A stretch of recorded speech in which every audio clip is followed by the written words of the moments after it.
Hey, what is going on, guys? This is Kelly over at Rossneck Audi Westlake. I hope all is well.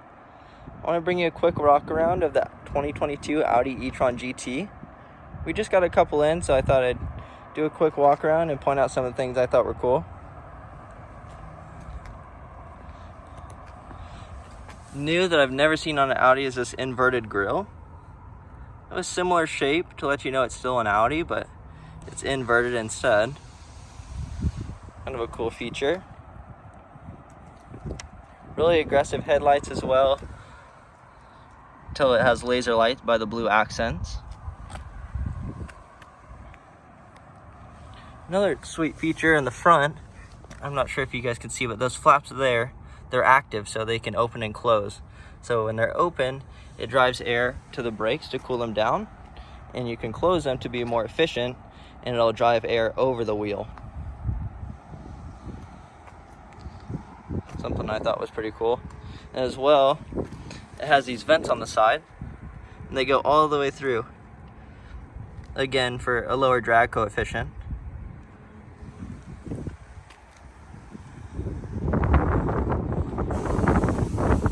It's a good side profile of the car. You have the charging door here. You have charging doors on both sides, you'll notice. The one on the left isn't capable of the fast charging. The one on the right will be the DC fast charger.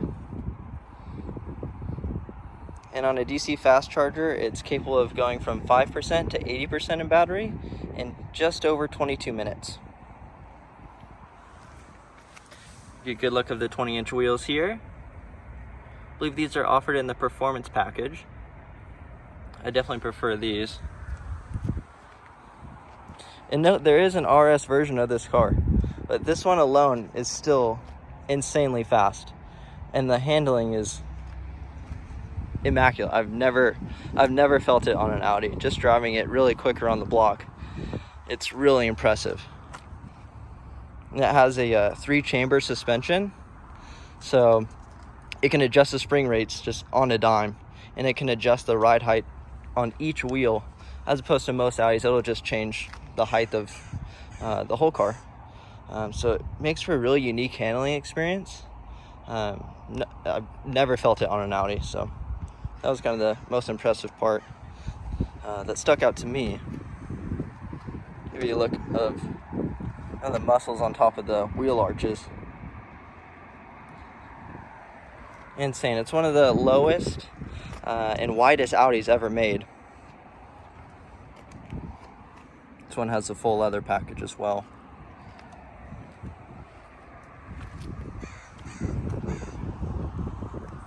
Walk around to the rear here.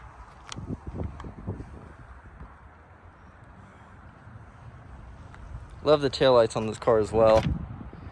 I give you a view of just over top here.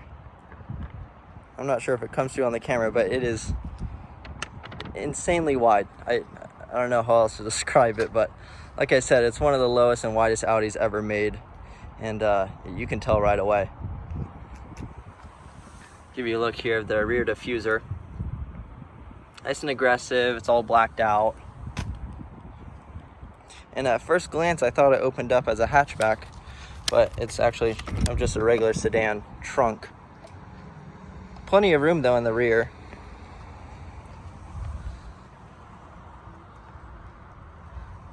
It's a split fold seat. You have the hook here for your groceries.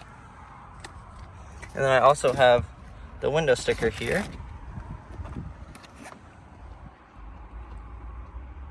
I think it might be a little reflective, but this one is a Mythos black metallic with that unique Monaco gray interior.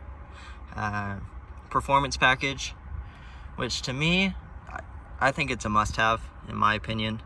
You get those 20-inch wheels, the summer tires, the laser lights, the black exterior mirrors, e-torque vectoring, which even helps more with that handling.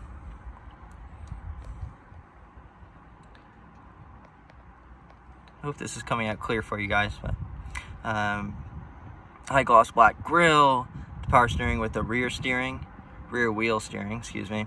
That full leather interior.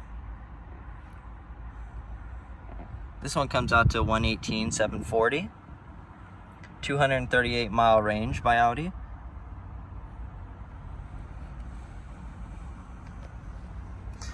Inside here you have the charger. Here's for your NEMA 240 to 1450. And then you have also a 110 as well, which I don't really recommend using. It's super slow. I want to say they estimate about 70 hours to charge on the 110, which is, it's like breathing through a straw. It's not very efficient. We'll let that close here. Power closed trunk, of course, as you would expect for a $118,000 car.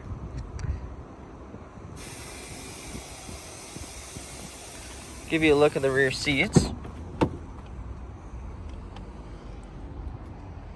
The rear door here, all soft, leather touch.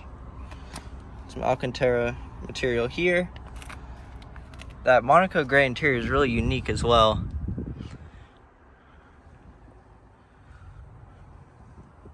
It reminds me of Porsche. And what's unique to just the regular E-tron GT as opposed to the RS is you have this glass roof, which makes it feel much more spacious in the rear. And I would definitely prefer it if you're always going to drive around, haul around taller people, because it'll feel much less claustrophobic than the RS. Because the RS, although it has a cool carbon fiber roof, it's obviously not glass, so it feels just a little tighter in the cabin.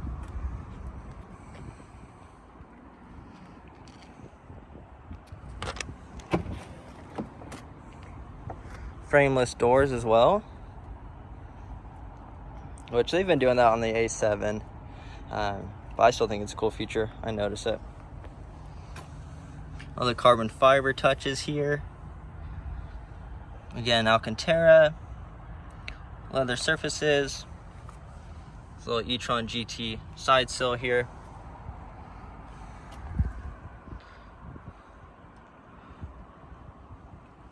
Love the shape of the seats, what they did here. Now, finally on an Audi, which I love, the thigh extension here is automatic. So if you want to bring that out, they've always been manual, at least the ones that I've seen. So that's a cool feature. And again, one of those things you would expect on over $100,000 car.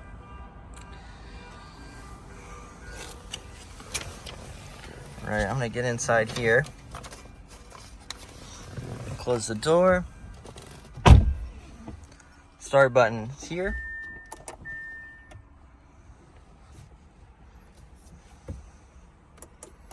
Let's get it all the way on here. Get the wheel straightened out for you guys. Okay. So I want to start with the virtual cockpit here. It'll be familiar. You know, it's essentially the same as just a regular e-tron Quattro. But this one is 12.3 inches. And it kind of looks like it's just standing there alone, which I really like. And it's a different look for sure. It's still operated by the left-hand side of the steering wheel here. So you have your tabs up at the top, your navigation, you have your view button here. If you want to take up the whole screen, your telephone, media, so you can change your station from here, and then vehicle. Different vehicle information. You have your range there. This one happens to have 228 miles left. Consumption, short-term and long-term memory, driver's assistance. We'll go back to date and time at the top. That's a nice minimalistic view if you don't like, if you think it's too busy. What I do like as well is that it's a flat bottom steering wheel, which is really nice to see, because in the S models, they've gotten rid of that in 2021. So it's definitely nice to see. I'm glad to see it's back. You have the heated steering wheel here, your volume, voice command, telephone, and those virtual cockpit buttons there. On the left-hand side, you have your automatic lights, your front fog lights that are built into the housing, your cruise control stick here, your set, up and down in speed, and then the distance, since it is adaptive cruise control. We'll move over here to the 10.1-inch touchscreen. Go ahead and exit this. This should look very similar if you have a newer Audi now, or if you've seen them. You have your shortcut tabs here on the left, your home, your radio, media, telephone, and navigation. And they work independently, so you can have your navigation here on the center screen, or if you want to have it in your virtual cockpit, you can do that as well. So they work independently. A lot of people like to have like their Apple CarPlay up here, and then the map on the virtual cockpit.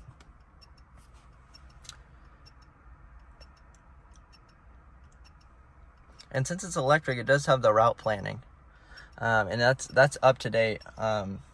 I mean, up to the minute, and it'll let you know how many chargers are available, plan your route, and when it gives you the time that you're going to be at your destination, it calculates the charging time as well in there. So that's nice to see. Just noticing all the carbon fiber here throughout the dash. Nice e-tron insignia there. Carbon fiber again wraps it around. Below that touchscreen here, you have your AC controls. So these are all just tab up and down. All right, AC on, different fan speed here. So we've seen controls like this in the other Audis, just a little different design here. Your ventilated seats, heated seats, your windshield defrosters, and then same controls for the passenger. And something to note as well, I mean, this comfortable is, excuse me, this interior is really comfortable, sporty as well. It differs from other Audis that I've been in the way of it's all directed towards the driver. So this virtual cockpit, obviously sitting right here in front of me. This screen, unlike other Audis that I've been in the past, is tilted, so it's towards you. So it's very driver focused. So I'd say it's comfortable and sporty in here, and this isn't even the RS, so it's really impressive. Down below here, you have your drive select for the different drive modes. Let's see if I can get this to focus. It's pretty bright, but so your drive select here, traction control off, your hazards in the center there, to bring up your parking sensors and camera. So this will automatically come on when you're in reverse, but if you wanted to bring them up, let's say if you're pulling forward into a spot, or you want to see the top view camera to make sure you're in the lines, you can do that. 3D camera here, so you can rotate this around. It's all live. Really sweet. Audi's always been on it with the technology, so no surprise there. This one has a park assist as well. So it'll park for you, and then to turn the top screen there on and off. In case it's distracting at night, they like to give you that freedom. Moving on from that, you have your start-stop button here. This is a different shifter that we haven't seen in the past. They've moved away from the yacht-style shifter. So you just move it forward and backwards. Pretty intuitive. A little half click to get to neutral. And then park is a button. Little cubby here. And then your volume. This is also something new I've never seen. So this is, now you just scroll for your volume, and then next and previous track, mute. A little different style there. Your two cup holders there in the center, and then you have a little bit of storage here, pretty deep. And then you have two USB-C ports there in the center as well. Glove box, in case anyone's curious. Plenty of room.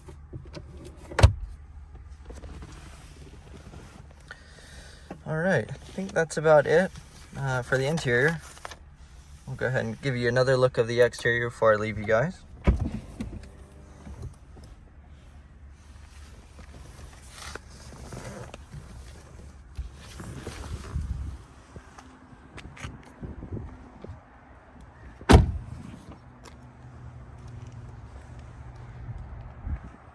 This charger door, see if I can get it to open. There we go. Okay. So this one is a slow charger on this side, and then the fast charger is on the other side. Something to note. And I think that's about covers it. If you guys have any questions, please feel free to leave them down below. Be happy to answer them. And thank you so much. Have a great day.